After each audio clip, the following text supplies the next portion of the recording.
House and Senate Democrats unveiled a new policing reform bill on Monday in the wake of George Floyd's killing at the hands of a now former Minneapolis police officer and the weeks of protests against police brutality that followed.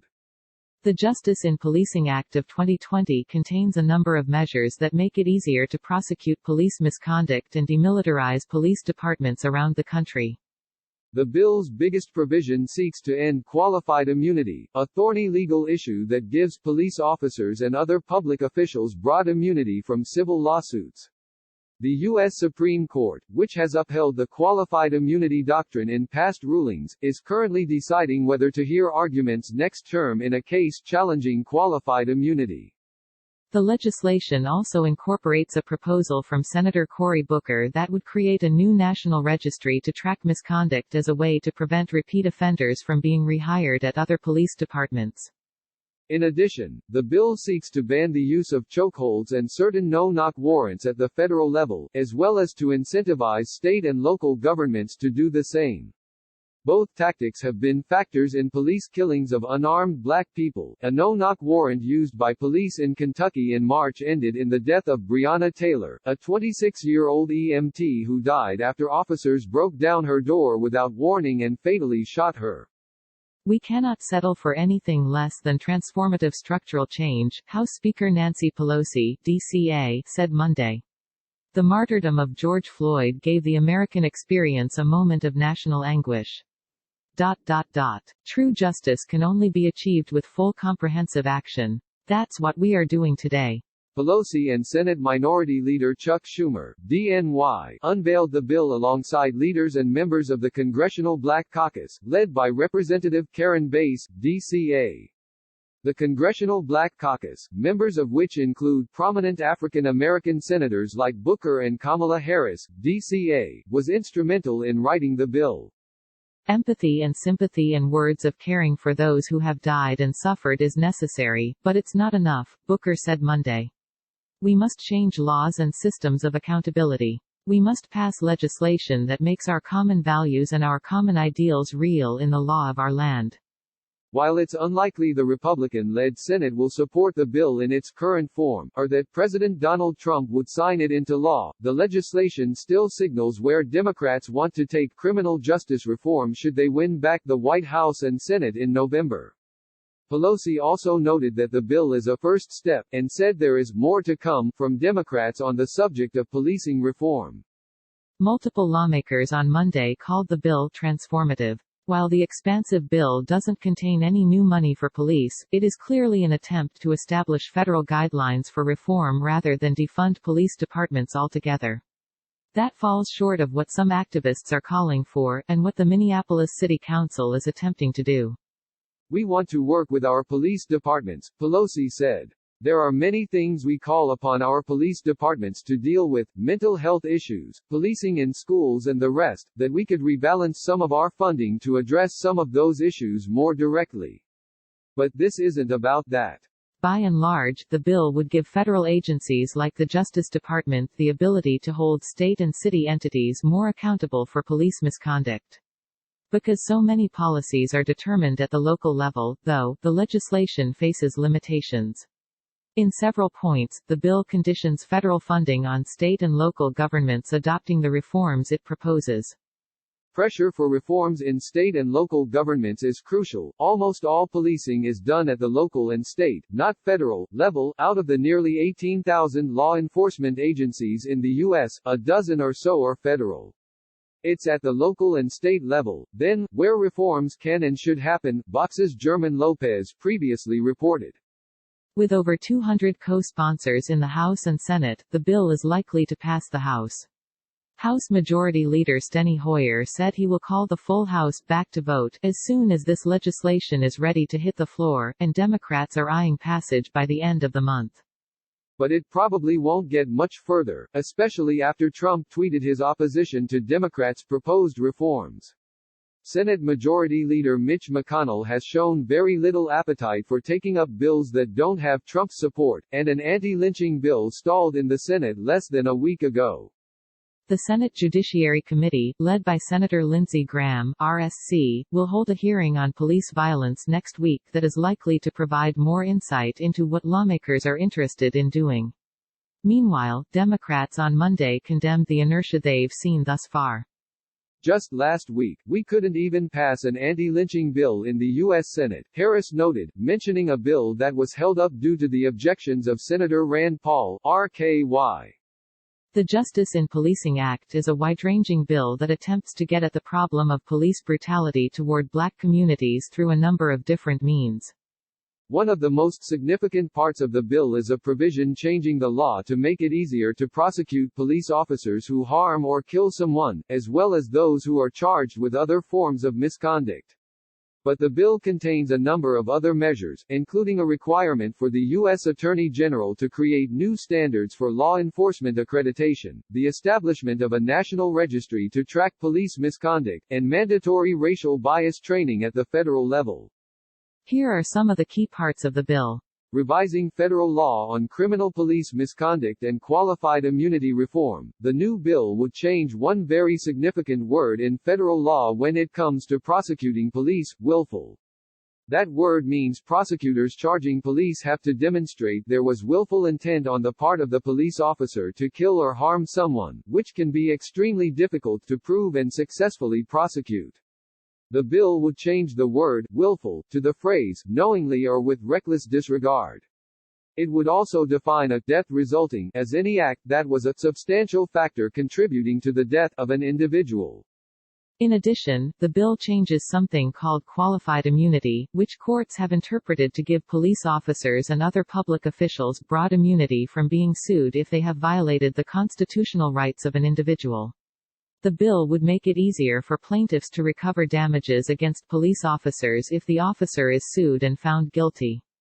Qualified immunity is something that has evolved over time. It's not written into any law, Booker told NPR's Weekend Edition on Sunday.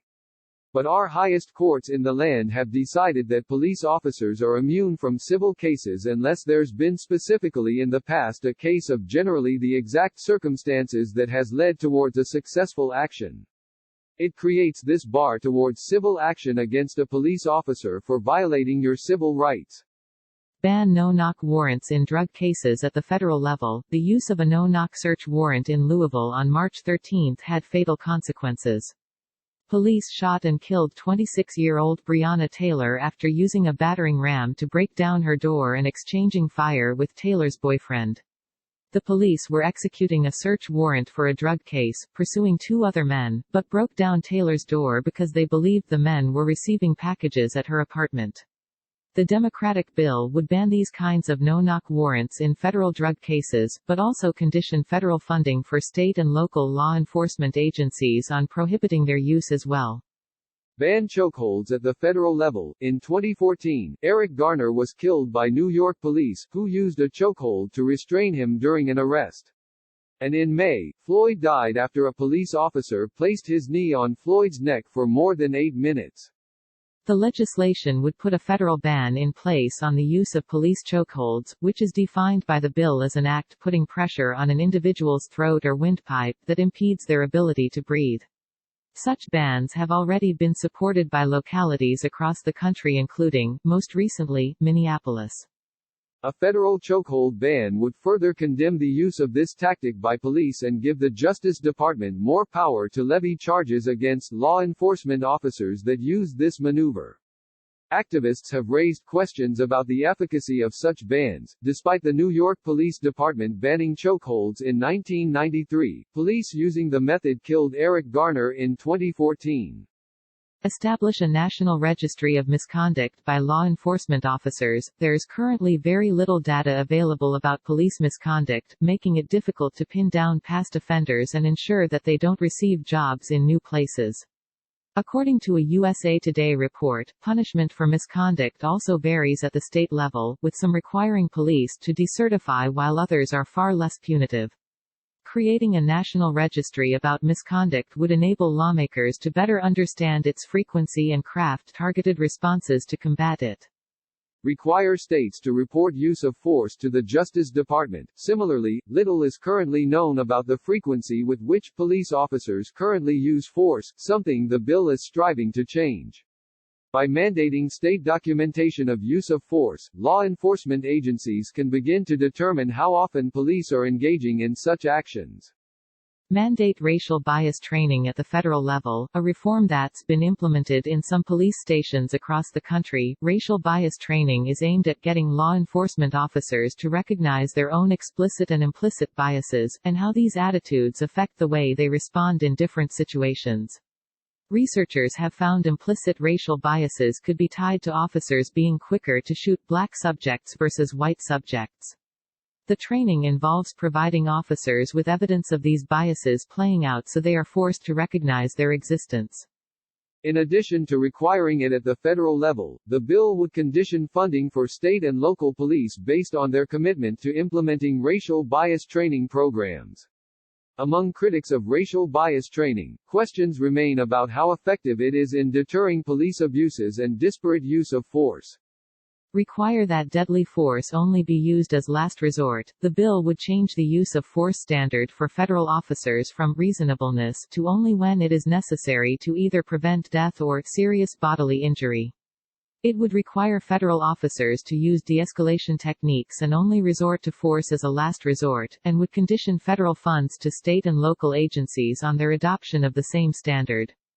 Make lynching a federal crime. The killings of both Floyd and Ahmaud Arbery, a black jogger who was shot by two white men in Georgia while he was out on a run, have been described as modern-day lynchings. Despite more than 200 attempts to consider bills addressing such acts, there remains no law on the books classifying lynchings as a federal crime. While the House and Senate have respectively passed their own legislation that would do so, the two have yet to approve one bill and get it signed into law. This bill would guarantee that lynching, described by Hoyer as the premeditated, extrajudicial killing by a mob or group of people to instill fear, would be treated as a federal crime.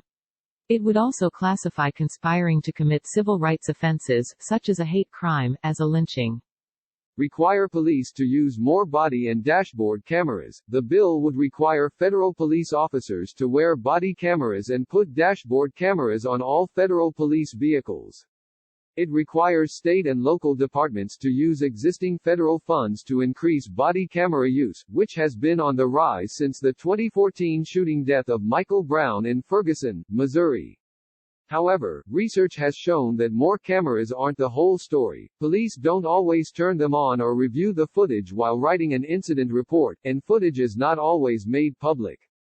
Limit the transfer of military equipment to local police departments. Currently, the military is able to distribute excess equipment including armored vehicles and ammunition to local law enforcement agencies. The bill would prohibit the distribution of equipment like drones and armored vehicles. The focus for many activists in the recent protests has been a straightforward one: defund the police. The idea, as Vox's Matt Iglesias explains, centers on reducing funding for police and redistributing that money to other programs such as social services like food assistance programs and workforce development. This approach could ensure that more funding can be dedicated to providing support for communities and addressing the fundamental causes of crime. Congressional lawmakers and presumptive Democratic presidential nominee Joe Biden have stopped short of backing this idea both in this bill and in recent statements. I can't imagine that happening in a federal way, but let me just tell you that part of that cry is a desire for there to be significant higher investment in communities looking at why police are needed, what happens, what are the root causes of the problems in communities, Bass said Monday. A lot of people feel when it comes to the defense budget, maybe that money could be used in different ways, and I think that's a similar issue. Democrats' bill doesn't reduce police funding or provide any new money for policing, though there is a provision in it that allocates grants for projects that begin to re-envision what policing might be about in a particular neighborhood, according to Bass. Biden, too, supports bolstering funding for social programs but does not back defunding the police, according to a statement from his spokesperson Andrew Bates. He instead supports additional money for community policing programs and other training. Democrats' broader position on this subject is likely driven, in part, by the support that police still have from a majority of the public, even though people have become more aware of the racial biases behind their work. According to a Monmouth poll conducted in early June, 71% of people are satisfied with the job that police are doing in their local neighborhoods. Activists, meanwhile, note that much of the pressure around police reform and defunding needs to come at the state and local levels, and requires national Democrats to acknowledge specific failings by members of their own party. Cities, including those run by Democratic mayors, like Baltimore and New York City, for example, are among those where there have been high-profile incidents of police violence killing black individuals during those leaders' tenure. While the Democrats are taking these relatively bold steps in Congress, how are you going to hold these Democrats accountable in these cities and states where these deaths are taking place? Jordan Giger, a Black Lives Matter organizer in South Bend, Indiana, asked. Support Vox's explanatory journalism. Every day at Vox, we aim to answer your most important questions and provide you, and our audience around the world, with information that has the power to save lives. Our mission has never been more vital than it is in this moment, to empower you through understanding. Vox's work is reaching more people than ever, but our distinctive brand of explanatory journalism takes resources, particularly during a pandemic and an economic downturn. Your financial contribution will not constitute a donation, but it will enable our staff to continue to offer free articles, videos, and podcasts at the quality and volume that this moment requires. Please consider making a contribution to Vox today.